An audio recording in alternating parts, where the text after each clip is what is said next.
We have this idea, and I believe it's a very Western notion, that the beginning of the marriage will be nice and there'll be romance and there'll be butterflies and there'll be all these things. But then as time goes, it just declines and declines. And the longer you've been married, the worse that marriage feels, the less you actually care about each other, and you're actually just staying together for the children, or you're staying together because you don't believe in divorce, or you're just seeing that sentence out. And I challenge that notion, because I will tell you that it is entirely possible. And I've got the receipts to prove it. It is entirely possible for your marriage to not only, for the intimacy and closeness and attraction to not only stay the same, but to rise, to keep rising the longer that you are married. That is possible. But if your parents didn't have that, that means you have to take a step back and live your life radically different to your parents. Do marriage radically different to the way that they did it. And you may say, okay, cool, Zaida, I'm going to do marriage radically different to my parents. But are you really?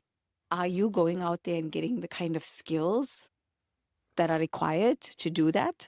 And what I mean by that is that if you want to have a marriage that improves over time, that's not going to happen by accident. That's not going to happen because you said it's going to happen. Just like how if someone grew up in an environment where money was always difficult and you say, well, I want to be the first millionaire in my family. Wonderful, alhamdulillah. But guess what? You've got to take action. You've got to change the way you see the world, the kind of actions that you take. If you take the same actions as your parents did and they were not millionaires, unlikely that you're going to achieve that result. If they didn't achieve it, that kind of marriage is not going to just happen because you love the other person. So you think, okay, no, but I'm going to choose differently. I'm going to choose someone different to my mother or someone different to my father, and that way I'll have a different marriage. But guess what? That doesn't work either. Ask me how I know.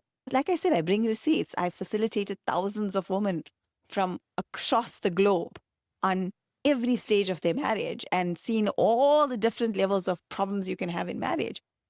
And love is not usually the problem. The symptom shows up in love where the love starts to diminish, the love goes away, but that love goes away because the actions and the behaviors and the beliefs and the skills that are needed to keep that love going